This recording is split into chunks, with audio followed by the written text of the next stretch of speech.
SPS की classes में आपका स्वागत है। हम लोग आज क्लास 10th का बायोलॉजी जो वीडियो नंबर 3 इसमें हम लोग पढ़ रहे हैं। जो हार्ट वीडियो नंबर 5 ये जो है पढ़ रहे हैं हम लोग, जिसमें हमने आप लोगों को हार्ट के बारे में बता चुका हूँ। मैंने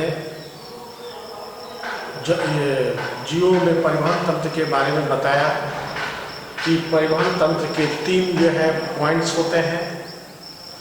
पहला हमने बोला था ब्लड, दूसरा हार्ट और तीसरा ब्लड वेसल्स। ब्लड के बारे में हमने बता चुका है, हार्ट के बारे में बता चुका है। आज हम लोग पढ़ेंगे रुधिर वाहिनियाँ। तीसरे नंबर का ये जो पॉइंट है इसको हम लोग पढ़ेंगे। ब्लड वेसल्स क्या है?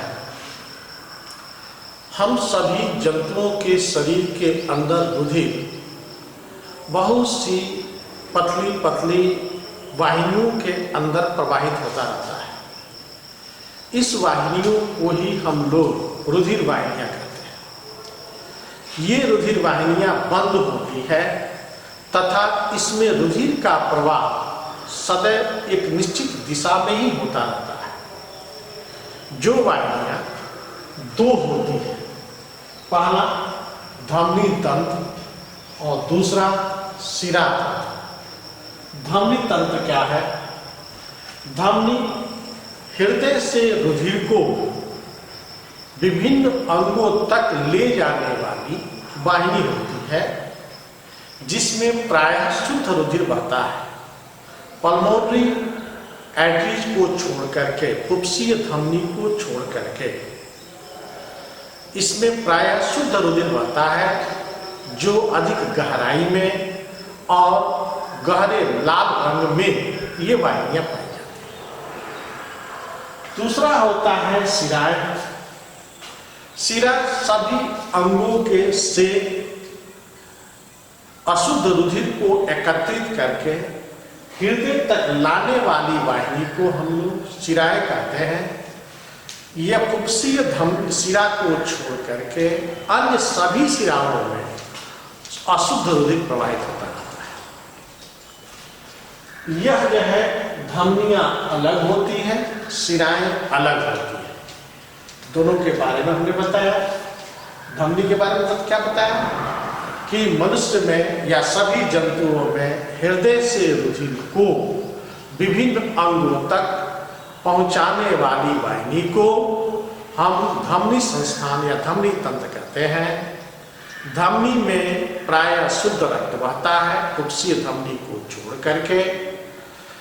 यह गहरे लाल रंग की होती है, जो अधिक मांसपेशियों में धंसी होती है। दूसरा हमने बोला शिराएं। शिराएं जो है विभिन्न ऊतकों अंगों से अशुद्ध रुधिर को एकत्रित करके हृदय तक लाने वाली वाहिनी होती है, जो हल्के नीले रंग की होती है। यह अशुद्ध रुधिर को एकत्र करके हृदय तक लाने वाली वाहिनी होती है। इन दोनों वाहिनियों के अतिरिक्त हम लोगों के शरीर में इन धमनी और शिराओं के बीच बीच में मांसपेशियों या ऊतकों के अंदर बहुत सी पतली पतली धमनिकाओं में बढ़ जाती है। शिराकाओं में बढ़ जाती है और ऊतकों से अशुद्ध रुधिर को या शुद्ध रुधिर तक ले जाने या ले आने से संबंधित होती है। जैसा कि हमने बताया, यहाँ पर चित्र बनाया हूँ कि वायु में यह धमनी संस्थान है, तो ये धमनियां यहाँ पर ब्रांचेज हो जाती है, शाखित हो जाती है और इससे बड़ा ब्रांच धमनिकाओं का निर्माण करती है। धमनिकाएं जो है और अधिक शाखित होकर के जो है ये केशिकाएं बनाती है। केशिकाएं ऊतकों के बीच बीच में ये जो है बहुत पतली पतली वाहिनियों का जाल, जिसको हम केशिकाएं कहते हैं। उसी तरह से शिराएं भी जो है सिरिकाओं में बढ़ जाती है। सिरिकाएं जो है यह जो है केशिकाओं में बढ़ जाती है और वह क्रमशः धमनी में से रुधिर शिरा में चली जाती है, जिसके द्वारा एक निश्चित चक्रण के माध्यम से हम लोगों के शरीर के अंदर इन रुधिर का प्रवाह तंत्र जो है यह स्थापित होता है। जिस प्रवाह में सबसे पहले धमनियां किसमें विभाजित होती है? धमनिका में। धमनिकाएं किसमें विभाजित होती है? केशिका में। केशिकाएं जो है पुनः जो है विभाजित होती है सिरिकाएं में। सिरिकाएं किसमें होती है? शिराओं में। ऐसे इनसे अशुद्ध शुद्ध रुधिर इन उत्तकों से यह अशुद्ध रुधिर या अनऑक्सीडाइज्ड होकर के सिरिकाओं में जाती है और सिरिकाओं से पुनः एकत्र होकर के वह हृदय तक शिराएं जो है लाने का जो है कार्य करती है। अब इन दोनों में अंतर होता है, किसमें किसमें? धमनी और शिरा में। ये इंपॉर्टेंट है, पूछता भी है धमनी और शिरा में क्या अंतर होता है? धमनी और शिरा में अंतर एक एक के बारे में हम लोग पढ़ेंगे। धमनियों में प्रायः शुद्ध रक्त बहता है, प्योर ब्लड, शुद्ध रुधिर प्रवाहित होता है। किसको छोड़ करके? फुफ्फुसी धमनी को छोड़ करके।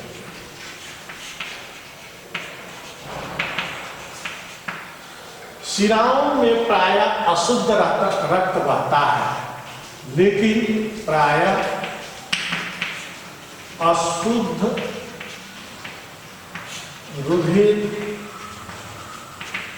बहता है फुफ्फुसी शिराओं को छोड़ करके। शिराओं को छोड़ कर। पहला अंतर, धमनियां डार्क रेड कलर या गहरे लाल रंग की होती है। शिराएं हल्के नीले रंग की होती है।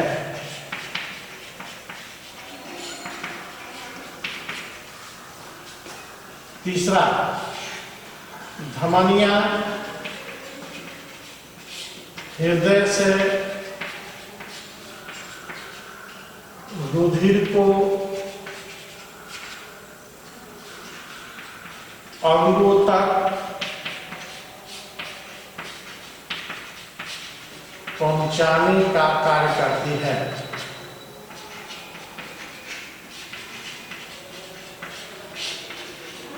शिराएं अंगों से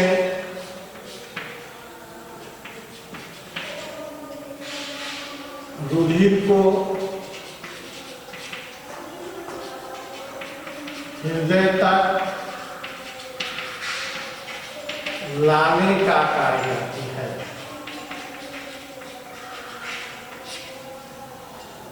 करती है। चौथा, धमनियों में कपाट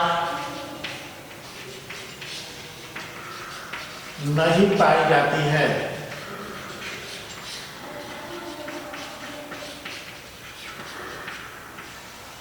शिराओं में कपाटें पाई जाती है।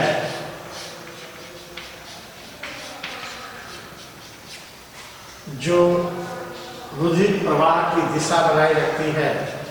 रुधिर प्रवाह की दिशा बनाए रखती है।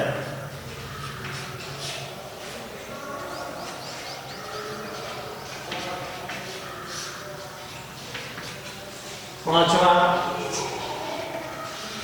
धमनियों में झटके के साथ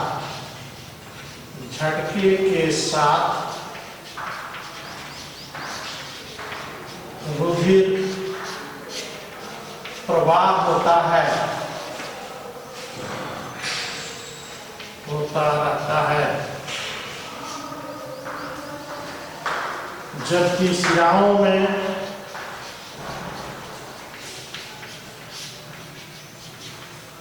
रुधिर प्रवाह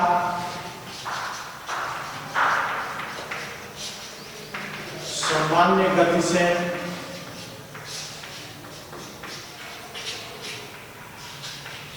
होता रहता है। ये अंतर होता है किसमें धमनी और शिरा में। क्या हमने बोला? धमनियों में प्रायः शुद्ध रुधिर प्रवाहित होता है कुप्सीय धमनी को छोड़ करके। शिराओं में प्रायः अशुद्ध रुधिर प्रवाहित होता है कुप्सीय शिरा को छोड़ करके। कुप्सीय शिरा, कुप्सीय धमनी अपने आप में अपवाद है। दूसरा हमने बोला, धमनियां गहरे लाल रंग की होती है, जो अधिक गहराई में पाई जाती है, मांसपेशियों की गहराई में, त्वचा की गहराई में पाई जाती है। जबकि शिराएं हल्के नीले रंग की होती है और उभरी होती है। जैसे हम लोग ऊपर देखेंगे अपने बांह के ऊपर, तो ये उभरी हुई जो है हल्के नीले रंग की जो है वेंस दिखाई दे रही है, वो जो है शिराएं होती है। ध्यान दीजिएगा, जितने भी ग्लूकोज या ब्लड जो है चढ़ाए जाते हैं वो सब शिराओं में चढ़ाए जाते हैं, धमनियों में नहीं चढ़ाए जाते। तीसरा है, धमनियां हृदय से रुधिर को विभिन्न अंगों तक ले जाती है। ये हर अंगों तक पहुंचाने वाली वाहिनी होती है, जबकि शिराएं हर अंगों से अशुद्ध रुधिर को एकत्र करके हृदय तक लाने वाली वाहिनी होती है। अगला, धमनियों में कपाट एक ऐसे वाल्व होते हैं जो रुधिर के प्रवाह की दिशा को निर्धारित करता है। तो ये कपाटें केवल ये जो है धमनियों में नहीं पाई जाती, शिराओं में ही पाई जाती। अर्थात कपाटें जो है धमनियों में नहीं प्रवाहित होती है और शिराओं में ये कपाटें जो है पाई जाती है।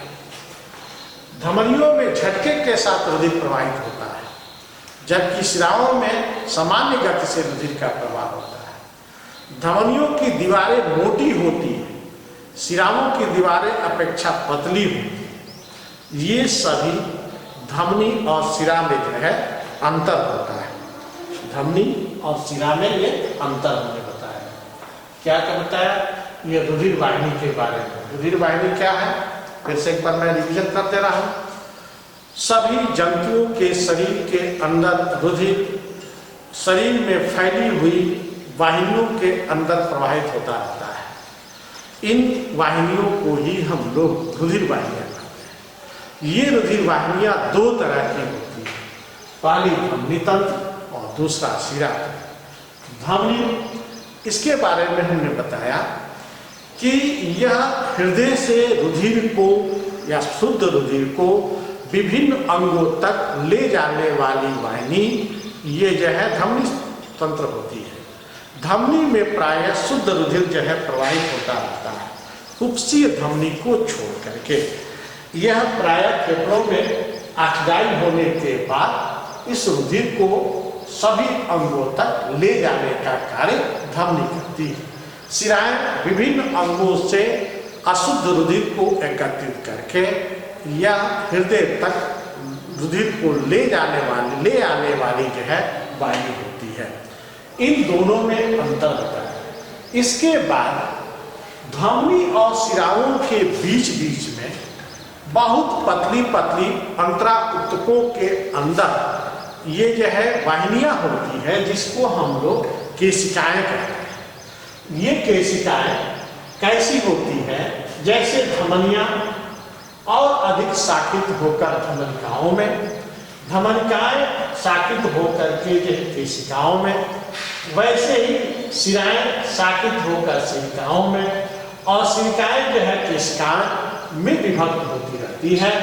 इनके माध्यम से धमनी से रुधिर जो है यह शिराओं में पहुंचता है, क्योंकि विलियम हार्वे ने यह धमनी और शिरा के बारे में जब खोज किया था तो खोज करने के अर्थात रुधिर परिसंचरण के खोज करने के बाद उनको ये पता नहीं चल पाया था कि वास्तव में धमनी में से रुधिर शिरा में कैसी जाती है।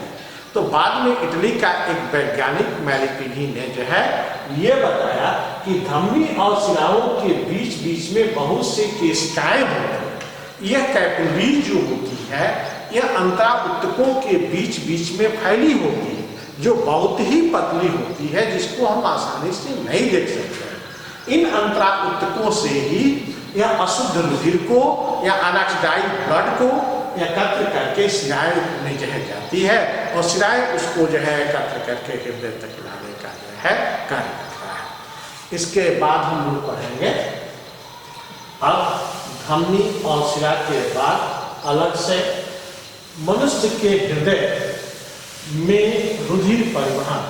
ये हमने आप लोगों को मानव हृदय की क्रिया विधि, ये तो पढ़ा चुका था। मानव हृदय की क्रिया विधि क्या है, कैसे ये क्रिया विधि ये जो है देखेंगे। मनुष्य के हृदय की क्रिया विधि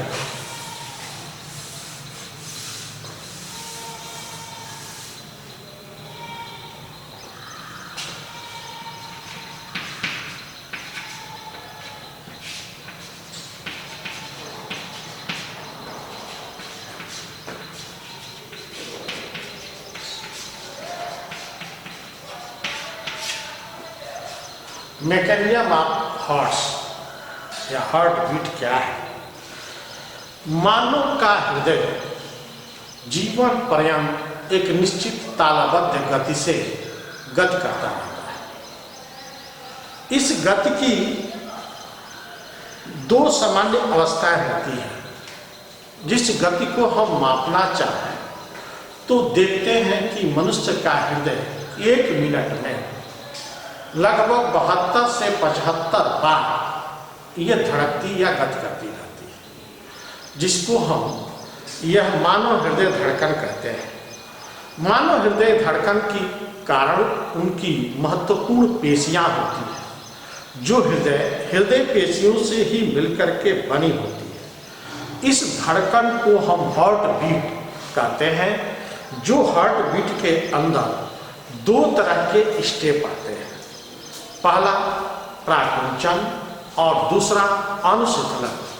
प्राकुंचन में हृदय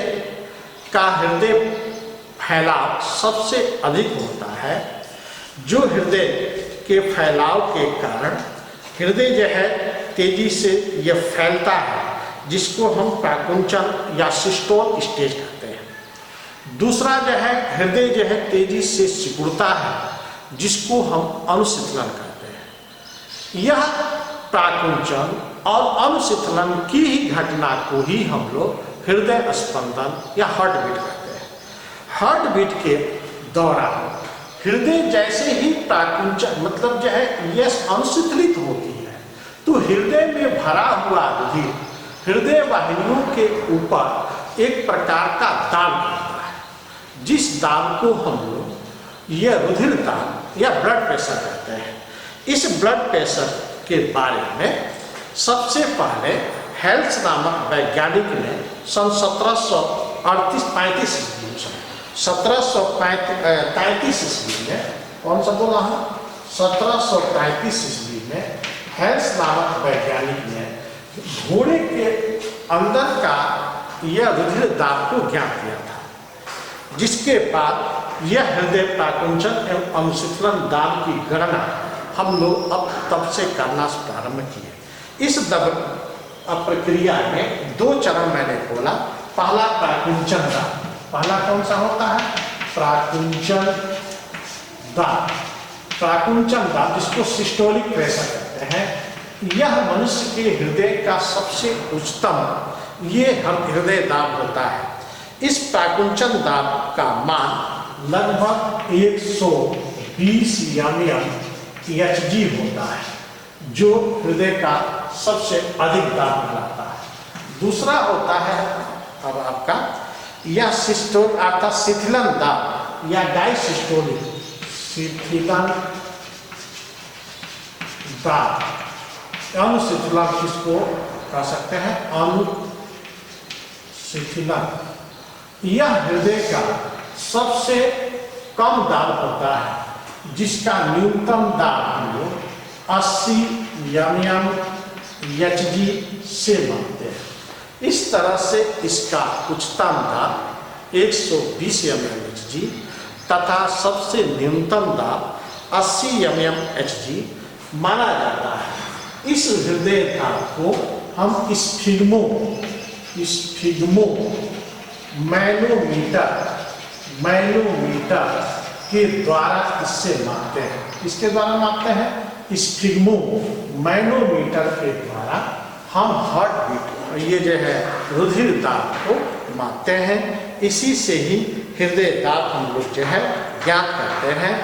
ये हृदय दाब आधुनिक युग में ज़्यादातर पर रोगी हृदय रोगी मिल रहे हैं और हृदय दाब इसी हृदय स्फिग्मो मैनोमीटर से हम उनका ब्लड प्रेशर ज्ञात करके इसके ये बीमारियों के तह तक जो है जाते हैं और उसके अनुसार उसको दवा जो है लिखा जाता है। तो सबसे पहले हृदय दाब को ब्लड प्रेशर को किसने नापा था? हेल्थ, किसमें? घोड़े के अंदर। मनुष्य का प्राकुंचन दाब या उच्चतम रुधिर दाब कितना होता है? 120 mm। मानव का न्यूनतम रुधिर दाब कितना होता है? 80 mm Hg। ये दाब हम किससे मापते हैं? Sphygmo manometer. किससे मापते हैं? स्फिग्मो मैनोमीटर से जो है मापते हैं। अब इसके बाद हम लोग पढ़ेंगे मानव में लसिका अलग से होता है, लसिका परिसंचरण तंत्र, लसिका के लिम्स या लसिका क्या होती है? लसिका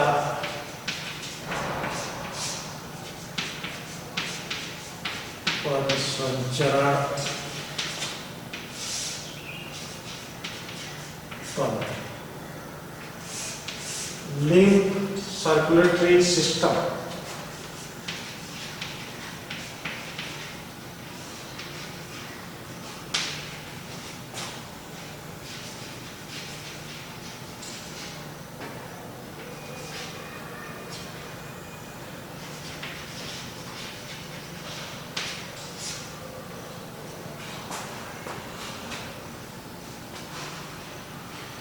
लिम्फ सर्कुलेटरी सिस्टम, लसिका परिसंचरण तंत्र। लसिका किसे कहते हैं?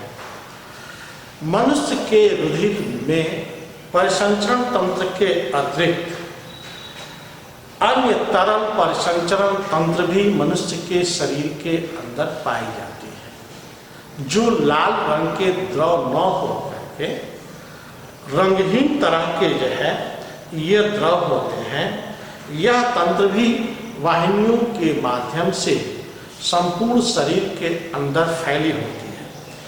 इसके तंत्र के अंगों को, यह तंत्र भी अंगों को इन लसिकाओं को ले जाने का कार्य करती है। इसमें मुख्य रूप से निम्न तरह के भाग होते हैं। पहला लसिका केशिकाएं। पहला क्या होता है? लसिका केशिकाएं, कैपिलरीज। लसिका केशिकाएं क्या होती है? लसिका केशिकाएं यह अत्यंत महीन पाई जाने वाली वाहिनी होती है जो अंगों में स्थित होती है, जो आंत के रसांकुर से निकल करके अंतिम छोर आंतरिक वाहिनियों तक जो है ये निकल जाती है। क्या क्या बोला मैंने? यह लसिका केशिकाएं बहुत ही पतली वाहिनियों के रूप में फैली होती है, जो आंत के रसांकुर इसका पहला छोर होता है और अंतिम शाखाएं इसका आछीर वाहिनिकाएं या लेप्टिकल भाग कहते हैं। क्या कहते हैं इसको? अंतिम छोर को आछी, ये वाहिनियां कहते हैं। पहले प्रारंभिक भाग को क्या कहते हैं? यह आग्र स्थित विली जो है में स्थित होती है, अंतिम शाखाओं को आछी वाहिनियां जो है कहते हैं। तो इसे सुन लीजिए।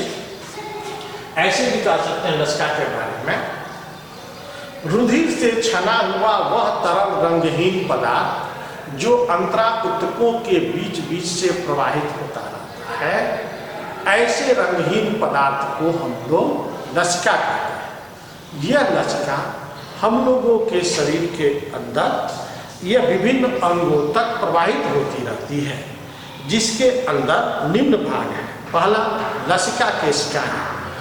लिम्फ्स के कैपिलरीज के बारे में हमने बोला कि यह विभिन्न अंगों तक फैली हुई बहुत ही पतली पतली वाहिनियां होती है, जिसका प्रारंभिक भाग आंत के रसालपुर से तथा अंतिम छोर अक्षीर वाहिनियों में ये तक फैली होती है। दूसरा होता है लसिका वाहिनियां। ये लसिका वाहिनियां, लसिका केशिका के बारे में बोला था। दूसरा होता है लसिका वाहिनियां। लसिका वाहिनियां क्या होती है? यह लसिका वाहिनियां बहुत से कैपिलरी वाहिनियां मिल करके ही लसिका वाहिनियों का निर्माण करती हैं। इन लसिका वाहिनियों के अंदर रंगहीन लसिका द्रव पदार्थ जो है भरे हुए हैं, जो लसिका प्लाज्मा भी इसको कहते हैं। यह अग्रपाद के दोनों भागों तथा भुजाओं के दोनों भागों, आहार नाल, उदर गुहा इत्यादि भागों में लसिका वाहिनियां शरीर के देह भित्ति के नीचे यह स्थित होती है। वायु अक्षीय लसिका वाहिनियां जो है यह कहलाती है, जिसको सिस्टर्ना कलकाई के नाम से भी जो है जानते हैं। यह बाधिक अधोस्त शिरा से जो है निकली होती है। इसमें जो है तीसरा भाग होता है लसिका गांठें। कुछ स्थानों पर लसिका वाहिनियां मिल करके ही जो है लसिका गांठों का निर्माण करती है। इसका मुख्य कार्य निम्न होता है। तीसरा हमने बोला लसिका गांठें। लसिका गांठें, इसके बारे में हमने क्या बोला कि कई ये लसिका वाहिनियां ही मिल करके जो है ये लसिका गांठों का निर्माण करती है। लसिका गांठों का कार्य जो है निम्न होता है। कार्य में बोला कार्य निम्न होता है। पहला कार्य होता है कि इसमें निर्मित लिम्फोसाइट लसिका में मुक्त होती है। क्या होता है? जो लिम्फोसाइट्स होते हैं वो लिम्फोसाइट्स इसी लसिका में इन लसिका गांठों से ही जो है मुक्त होते हैं। लिम्फोसाइट लसिका गांठों से मुक्त होते हैं। दूसरा होता है ये लिम्फोसाइट्स एक प्रकार के शरीर के अंदर एंटीबॉडीज, अर्थात जो है एंटीबॉडी मतलब प्रतिरक्षी तंत्र स्थापित करने का जो है कार्य करता है, जो रोग प्रतिरोधक क्षमता को बनाए रखने का ये काम करता है। तीसरा होता है कि शरीर के अंदर आए हुए हानिकारक जीवाणुओं या रोगाणुओं को भक्षण करने का कार्य करता है। हानिकारक जीवाणुओं व अन्य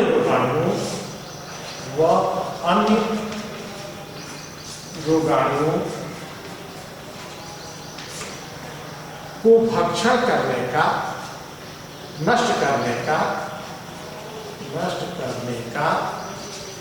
कार्य करते हैं। अगला है ये जीवाणु प्रतिरक्षी लसिका तंत्र ये छान करके रुधिर को स्वच्छ बनाए रखने में भी जो है मदद देती है। रुधिर को छानने या रुधिर को, लसिका को स्वच्छ बनाए, एक ही शब्द में लिख दे रहा हूँ, स्वच्छ बनाए रखने में मदद में अब हम लोग पढ़ेंगे रुधिर और लसिका में क्या अंतर होता है। दोनों में बहुत अंतर है, ये इम्पॉर्टेंट भी है, पूछता है रुधिर और लसिका में अंतर। रुधिर एक तरफ जो है रहेगा, लसिका ब्लड एंड लिम्स में अंतर क्या क्या है।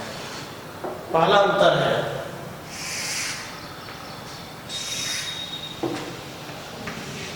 रुधिर लाल रंग की होती है,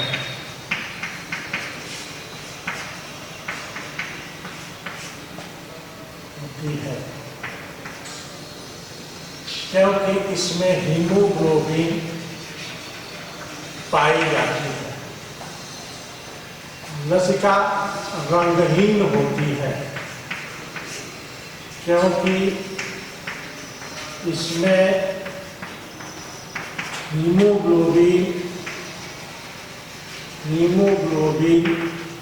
नहीं पाई जाती है,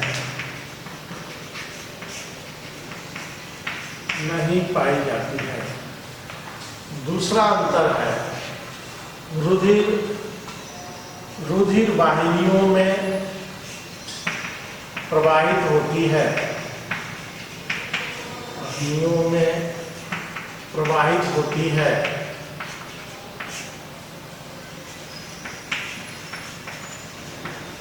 जबकि लसिका वाहिनियों में एवं अंतरा ऊतकों कह सकते हैं, अंतरा ऊतकों में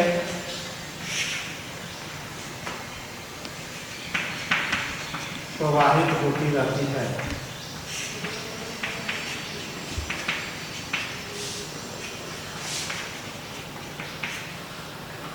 तीसरा है रुधिर का प्रवाह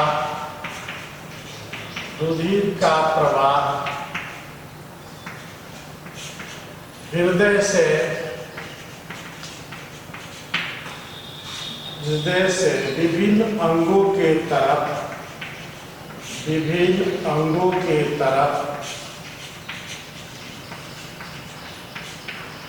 होता रहता है, जबकि लसिका का प्रवाह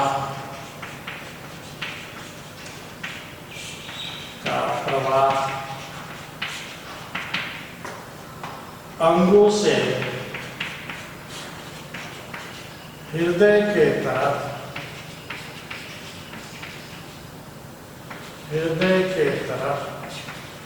होता रहता है। चौथा अंतर है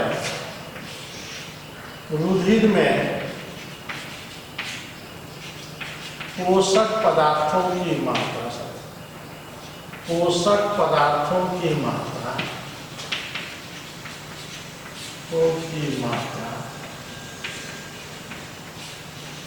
अधिक होती है,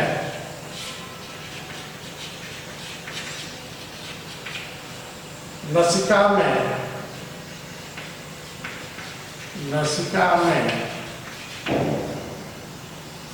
उत्सर्जी पदार्थों की मात्रा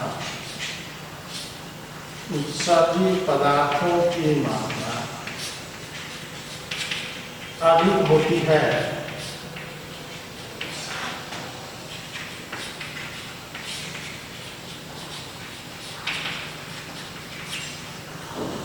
अगला रुधिर में ये तो अंतर, चार अंतर बनेगा। ये आपका रुधिर और लसिका में जो है अंतर होता है। क्या है पहला अंतर? रुधिर लाल रंग की होती है, क्योंकि इसमें हीमोग्लोबिन पाई जाती है। लसिका रंगहीन होती है, क्योंकि इसमें हीमोग्लोबिन नहीं पाई जाती है। रुधिर वाहिनियों में प्रवाहित होती रहती है, जबकि लसिका वाहिनियों या अंतराऊतकों के बीच से प्रवाहित होती रहती है। रुधिर के प्रवाह की दिशा ये जो है हृदय से विभिन्न अंगों के तरफ होती है, जबकि लसिका के प्रवाह की दिशा विभिन्न अंगों से हृदय के दिशा के तरफ होती रहती है। रुधिर में पोषक पदार्थों की मात्रा अधिक होती है, जबकि लसिका के अंदर यह उत्सर्जित पदार्थों की मात्रा जो है अधिक होती है। रुधिर में न्यूट्रोफिल, एक और अंतर 5 का दिया जाए, रुधिर में न्यूट्रोफिल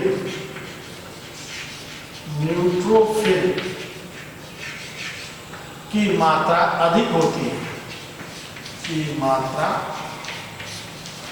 होती है, जबकि लसिका के अंदर लिम्फोसाइट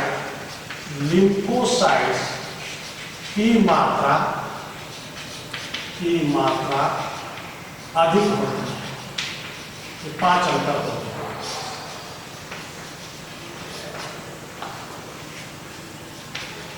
देखिए, ये पांचों आपको लिखना होगा। रुधिर में लाल रंग की होती है क्योंकि हीमोग्लोबिन पाई जाती है। लसिका रंगहीन होती है क्योंकि इसमें हीमोग्लोबिन नहीं होता है। रुधिर वाहिनियों में प्रवाहित होती है। लसिका वाहिनियों या अंतरावर्तकों के बीच से प्रवाहित होती है। रुधिर का प्रवाह हृदय से विभिन्न अंगों के तरफ होती है। लसिका का प्रवाह जो है विभिन्न अंगों से हृदय के तरफ होती है। रुधिर में पोषक पदार्थों की मात्रा अधिक होती है। लसिका में उत्सर्जित पदार्थों की मात्रा अधिक होती है। रुधिर में न्यूट्रोफिल, जो रुधिर का एक भाग है, 60 से 70% कुल रुधिर श्वेत रुधिर कणिकाओं के बारे में हमने बोला था। तो ये जो है ये इस न्यूट्रोफिल की मात्रा सबसे अधिक होती है, जबकि लसिका के अंदर जो है यह लिम्फोसाइट की मात्रा जो है कंफर्म हो गया। ये अंतर है रुधिर और लसिका में। इसके बाद हम लोग पढ़ेंगे, अब यहाँ से हम लोगों का टर्म जो है बदल रहा है, पादपों में परिवहन। यहाँ से हम लोग टर्म को बदलेंगे। अब तक हम लोग पढ़ रहे थे जंतुओं के अंदर पदार्थों का परिवहन, कि कैसे कैसे जंतुओं में जो शारीरिक पदार्थों की आवश्यकता होती है, जैसे गैसियस पदार्थ, पोषक पदार्थ, उत्सर्जित पदार्थ, एंजाइम्स, हार्मोन्स और अन्य तरह के रोग प्रतिरोधी तंत्र, इन समूह का प्रवाह कैसे कैसे होता है, जिसका 3 मुख्य बिंदु मैंने बोला। पहला हमने बताया रुधिर, दूसरा बोला हृदय, तीसरा बोला है रुधिर वाहिनियां। इन तीनों के माध्यम से यह पदार्थों का परिवहन होता है, जो परिवहन तंत्र को स्थापित करते हैं। अब इसके बाद से हम लोग पढ़ेंगे कि मनुष्य के अतिरिक्त पौधों में भी क्या पदार्थों का परिवहन होता है। अब वो परिवहन होता है तो कैसे होता है, इसके बारे में हम लोग पढ़ेंगे। पौधों में परिवहन या पादपों में परिवहन, ट्रांसपोर्टेशन इन प्लांट। पौधों में परिवहन, ट्रांसपोर्टेशन इन प्लांट।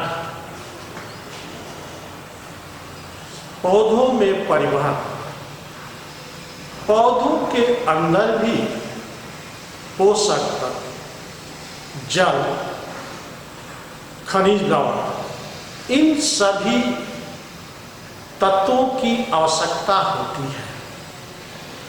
इन आवश्यकताओं का पूर्ति करने के लिए इनमें भी पदार्थों के परिवहन हेतु परिवहन तंत्र पाई जाती है, जिसमें परिवहन के लिए अलग तरह के ऊतक पाए जाते हैं, जो उन ऊतकों के माध्यम से ही पदार्थ एक स्थान से दूसरे स्थान को स्थानांतरित होते रहते हैं। इनके स्थानांतरण के लिए पौधों के अंदर 2 तरह के ऊतक जिम्मेदार होते हैं। पहला है जाइलम और दूसरा है फ्लोएम। दूसरा क्या है? फ्लोएम। ये दोनों ऊतक ही पौधों में परिवहन तंत्र स्थापित करता है। जाइलम क्या है? जाइलम एक पौधों के जड़ के मूल रोम प्रदेशों के द्वारा अवशोषित जल व खनिज लवणों को अंतः परासरण के माध्यम से अवशोषित होकर वह जल व खनिज लवण जलीय घोल के रूप में विसरित होकर के जाइलम ऊतकों के अंदर पहुंचता है। जब जाइलम ऊतकों के माध्यम से धीरे धीरे वह क्रमशः यह रसारोहण की प्रक्रिया के माध्यम से पौधों के पत्तियों और हर कोशिकाओं तक पहुंच जाता है। इस तरह से यह जाइलम ऊतक अवशोषित जल व खनिज लवणों को हर ऊतकों तक पहुंचाने का कार्य करता है। दूसरा होता है फ्लोएम ऊतक।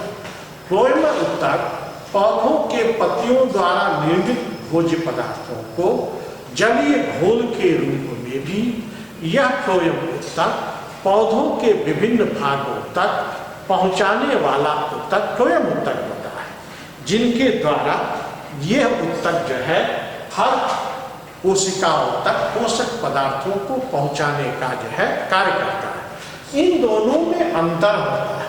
क्या क्या अंतर है? जाइलम ये पौधों द्वारा अवशोषित जल व खनिज लवणों को जलीय घोल के रूप में हर कोशिकाओं तक पहुंचाने का कार्य करता है। फ्लोएम हर उत्पत्तियों के द्वारा निर्मित पोषक पदार्थों को घोल के रूप में इन पोषक पदार्थों को परिवहन करने का कार्य करता है। दूसरा, जाइलम के अंदर जाइलम एसेंस, जाइलम ट्रेकिया, woods xylem and xylem fibre पाए जाते हैं। फ्लोएम के अंदर ये इसमें सेव ट्यूब्स, कंपेनियन सेल्स और ये फ्लोएम उड्स तथा फ्लोएम फाइबर्स पाए जाते हैं। अगला, जाइलम के अंदर ये मृद ऊतक कोशिकाएं जो होती है जीवित होती है, जबकि फ्लोएम के अंदर चालनी नलिकाएं और सह कोशिकाएं ही केवल जीवित होती है। अन्य सभी ये जो मैं बोला हूँ वो मृत होती है। जाइलम जड़ों द्वारा अवशोषित जल व खनिज लवणों को ये विभिन्न भागों तक पहुँचाने वाला ऊतक होता है। जाइलम में जो परस्पर उपस्थित कोशिकाएं पूर्णतः जो आंशिक विघटन के द्वारा होता है, जबकि फ्लोएम के द्वारा यह पट्टिकाएं से चालनी पट्टिकाएं से जुड़ी रहती है, जिनके माध्यम से पोषक पदार्थों का जो है परिवहन होता रहता है। ये अंतर होता है। अब जल परिवहन के प्रक्रिया के बारे में हम लोग पढ़ेंगे कि जल परिवहन प्रक्रिया जो है कैसे संभव होती है। यह पौधों के अंदर आगे की कक्षाओं में तो बड़ा जटिल है, ये कई मत हैं इसके संबंध में। आधुनिक मत को जो है पढ़ेंगे और इस आधुनिक मत में जाइलम ऊतक के द्वारा ये पौधों के जड़ द्वारा अवशोषित जल व खनिज लवणों के संवहन से संबंधित ये जो है तथ्यों के बारे में जो है पढ़ा जाएगा, जिसके संबंध में बहुत से मत हैं रसारोहण प्रक्रिया को दर्शाने के लिए। वह रसारोहण प्रक्रिया को हम लोग जो है कई भागों में कई तथ्यों डिफिनीशन के बारे में हम लोग थोड़ा सा पहले जानकारी लेना पड़ेगा। जैसे पूछ दिया जाए कि विसरण किसे कहते हैं, परासरण किसे कहते हैं, अंतः परासरण क्या होता है, स्फीत दाब क्या होती है ना, ये सब तथ्यों को, ये ससंजन बल क्या होता है, आसंजन बल क्या होता है, ये छोटी छोटी परिभाषाएं हैं, लेकिन ये सभी परिभाषाएं इस रसारोहण की प्रक्रिया में सम्मिलित है ना। यह रसारोहण की प्रक्रिया में सभी के सभी जो है ये सम्मिलित है। इसको हम लोग जो है एक एक करके पढ़ेंगे। पहला, विसरण किसे कहते हैं? अधिक सांद्रता वाले अणु कम सांद्रता वाले अणुओं की तरफ स्थानांतरण की प्रक्रिया को विसरण कहते हैं। जैसे हम लोग देखते हैं कि इत्र भरी शीशी को खोल दिया जाए तो इत्र जो है कुछ ही समय में पूरे कमरे के अंदर चारों तरफ जो है फैल जाता है। कैसे फैलता है? क्योंकि इत्र भरी शीशी के अंदर इत्र के अणुओं की जो घनत्व है, सांद्रता है, वो अधिक है, जबकि उसके आसपास कमरे के वायुमंडल का सांद्रता जो है कम है। तो अधिक सांद्रता से कम सांद्रता के तरफ वह मूवमेंट किया और मूवमेंट करके चारों तरफ फैल गया, जिसका स्मेल जो है हम लोग को दूसरे कमरे में जो है पहुंच जाता है। इसको हम मिश्रण कहते हैं। क्या कहेंगे? इसको मिश्रण कहते हैं। परासरण किसको कहते हैं? परासरण ठीक उल्टा है। जब कम सांद्रता वाले अणु किसी अर्धपारगम्य में झिल्ली द्वारा, ये कहना पड़ेगा कि किसी कम सांद्रता वाले अणु अर्धपारगम्य झिल्ली के द्वारा सेमीकंडक्टर जो है मेम्ब्रेन, इसको जो है के माध्यम से अधिक सांद्रता वाले अणुओं के तरफ स्थानांतरित होते हैं, तो ऐसे स्थानांतरण को हम परासरण कहते हैं। और इनके अणुओं के अंतराव और ये जो है अणुक जो है गैप होने के कारण ये झिल्लियों के ऊपर एक प्रकार का दाब पड़ता है। इस दाब को हम परासरण दाब कहें, ऑस्मोसिस प्रेशर कहें। और इस परासरण से उन झिल्लियों के द्वारा जो पोर्स होते हैं वह पोर्स जो है फैल जाते हैं, और फैलने के कारण ही उसमें एक तरह के अणु दूसरे तरफ जो है चले जाते हैं। ऐसे प्रक्रिया परासरण प्रक्रिया के माध्यम से ही संभव होती है। जैसे एक आलू को ले या काट दें, और आलू को काट करके जो है एक ऐसे मतलब आलू को पूरा छील लें, छीलने के बाद से जो है उसको काट करके अंदर की तरफ एक गड्ढा बनाया चौकोर। ये गड्ढा जो है ऐसी तरह का बन जाएगा चित्रानुसार। तो हम लोग देखेंगे कि इसमें चीनी का घोल डाल दें, चीनी का, और जहां तक चीनी का घोल होगा वहां पिन से एक निशान लगा दें, पिन चूहो करके जो है निशान लगा दें यहाँ तक जो है। और इस छिलके युक्त आलू को एक जो है में रखने के बाद, पानी में रखने के बाद हम देखेंगे कि ये पानी के अणु के कारण धीरे धीरे ये चीनी का घोल बढ़ करके यहाँ से यहाँ तक चलेगा, यहाँ तक। क्यों बढ़ गए? चीनी का घोल ज्यादा गाढ़ा है, पानी जो है कम गाढ़ा है, तो कम सांद्रता वाले अणु इन आलू के दल के माध्यम से यह सांद्रित हो करके ऊपर के तरफ चला गया, और धीरे धीरे चीनी के घोल का सतह पहले की अपेक्षा जो है बढ़ गया। इस तरह से कम सांद्रता वाले अणु अधिक सांद्रता वाले अणुओं के तरफ अर्धपारगम्य झिल्लियों के माध्यम से पहुंचते हैं। इस क्रिया को हम लोग जो है परासरण करते हैं। यह परासरण दो तरह का होता है, एक अंतःपरासरण और दूसरा बहिःपरासरण। अंतःपरासरण जब ये पदार्थों का बहाव बाहर से अंदर के तरफ आता है तो उसको हम अंतःपरासरण कहते हैं। जैसे आपके घर में छोला बनाना होता है तो चना या जो है मटर को आप लोग पानी में भिगोते हैं, तो पानी में भिगोने के बाद सुबह जब देखते होंगे उस मटर या चने को तो वो फूल करके बड़ा होगा। कैसे बड़ा होगा? क्योंकि पानी जब में भिगोए तो मटर का छिलका एक झिल्ली है और उसके अंदर पानी गया, और मटर के दाने के अंदर वो पानी घुस करके जो है मटर के आकार को या चने के आकार को बढ़ा कर, तो बाहर से पानी अंदर गया, उसको अंतःपरासरण। वैसे ही एक खुले हुए किशमिश को हम लोग जो है शहद में डाल दें तो शहद ज्यादा गाढ़ा है, उसके अणु घनत्व तो अधिक है, और खुले हुए किशमिश जो है कम गाढ़ा है, उसमें पानी भरा हुआ है। तो उसको हम शहद में डालते हैं तो देखते हैं कि किशमिश का दाना धीरे धीरे धीरे धीरे जो है पिचकने लगता है। क्यों पिचक गया? क्योंकि अंदर का पानी जो है, किशमिश के अंदर का पानी जो है इन झिल्लियों के माध्यम से बह करके जो है शहद के तरफ जाने लगा, तो अंदर से बाहर जा रहा है, इसलिए इसको हम बहिःपरासरण कहते हैं। यह अंतःपरासरण और बहिःपरासरण दोनों का मैंने एग्जाम्पल बताया। ये दोनों प्रक्रियाएं जो है, या अंतःपरासरण जो है यह पौधों के जड़ के अंदर जो है अप्लाई होती है, जिन जड़ों के माध्यम से ये पौधे जो है अपने पोषक पदार्थों को अंतर ग्रहण करने का जो है करें।